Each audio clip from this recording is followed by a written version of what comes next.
29 март дар доираи сафари корӣ дар шаҳри Гулистон асосгузори сулҳу ваҳдати миллӣ пешвои миллат президенти ҷумҳурии Тоҷикистон муҳтарам Эмомалӣ Раҳмон бинои нозироти андози шаҳрро мавриди баҳрабардорӣ қарор доданд. масоҳати бино 0,116 гектарро ташкил дода фармоишгари иншоот кумитаи андози назди ҳукумати ҷумҳурии Тоҷикистон мебошад.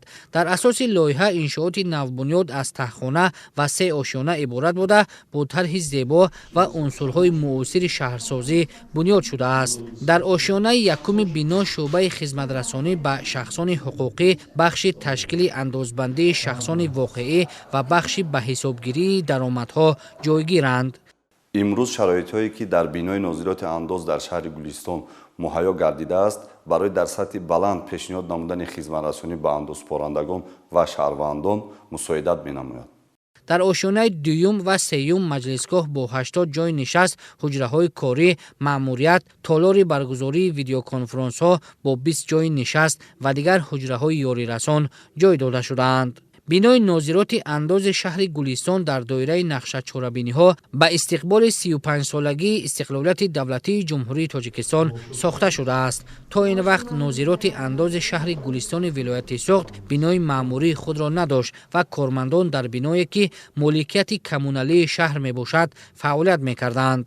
имрӯз хушбахтона бо иштироки пешвои муаззами миллат муҳтарам Эмомалӣ Раҳмон дар шаҳри Гулистон бинои нави нозироти андоз ба истифода дода шуд. бо дастгирӣ ва ғамхории муҳтарам ҷаноби олӣ Эмомалӣ Раҳмон, мо кормандони мақомоти андоз имрӯз соҳиби бинои замонавӣ бо шароитҳои хуби корӣ гаштем.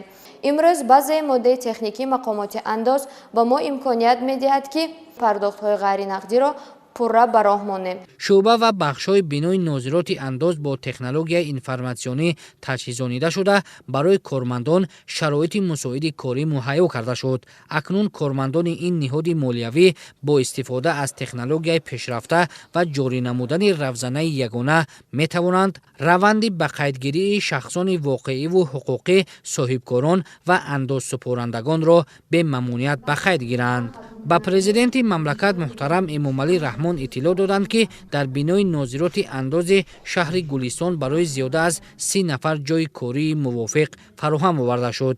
насби дастгоҳу таҷҳизот ва барномаҳои муосири соҳавӣ имконият медиҳад ки шаффофияти фаъолияти нозироти андоз дар раванди ба қайдгирӣ ва пардохти андозҳо таъмин карда шуда, иҷрои чунин хизматрасониҳо бидуни таъсири омилҳои инсонӣ ва бо сарфаи вақт пешниҳоду гирифтани маълумот оид ба фаъолияти молиявию уҳдадориҳои андозсупорӣ анҷом дода мешавад.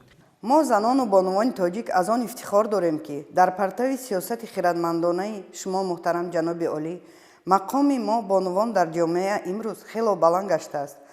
дар соҳаҳои гуногун аз ҷумла дар мақомоти андоз ҳоло садҳо нафар бонувон дар вазифаҳои гуногун ва роҳбарикунанда фаъолият доранд.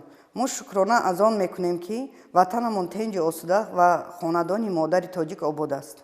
пешвои миллат муҳтарам Эмомалӣ Раҳмон пас аз шиносоӣ бо шароити корӣ дар бинои нозироти андози шаҳри Гулистон ба кормандони соҳа аз наздик суҳбати озоду самимӣ анҷом дода, онҳоро ҷиҳати баландбардоштани хизматрасонӣ ба андозсупорандагон, сари вақт ба қайдгирии шахсони воқеии ҳуқуқӣ, таъмин намудани шаффофияти маблағҳо ва ба ин восита ғанигардондани буҷети давлатӣ дастуру супоришҳои мушаххас доданд. акнун соҳибкорон имкон доранд ки бо истифода аз шабакаи интернет эъломияи худро электронӣ пешниҳод намоянд, санадҳои муқоисавӣ тартиб диҳанд, ҳисобварақаи худро аз назар гузаронанд, бо санадҳои меъёрию ҳуқуқии қонунгузории андоз ки дар сомонаи кумитаи андоз ҷойгир карда шудаанд бевосита шинос шаванд. мо кормандони нозироти андози шаҳри Гулистон имрӯз хеле хушнуд ҳастем ки соҳиби бинои нав гардидем. миннатдории ҳама кормандонро ба пешвои муаззами миллат ҷаноби олӣ мерасонем. барои мо кормандон ҳама шароитҳо барои маъмурикунонии андоз муҳайё аст. бо сохта ба истифода додани бинои нави нозироти андоз дар шаҳри Гулистони вилояти Суғд барои кормандон шароити муосири корӣ фароҳам оварда шуд. онҳо дар фаъолияти минбаъда имкониятҳои муҳайёшударо самаранок истифода бурда пардохти ҳама намуди андозҳо, боҷҳои давлатӣ ва дигар хизматрасониҳои давлатиро ба таври ғайринақдӣ бояд таъмин намоянд. пешбурди кор бо усули нав ва иҷрои дигар амалиётҳои андозӣ тавассути технологияи пешрафта дар оянда омили муҳими рушди соҳа гардида, ҷиҳати рақамикунонии андоз ва татбиқи ҳукумати электронӣ дар ин самт заминаи муҳим фароҳам оварда хоҳад шуд.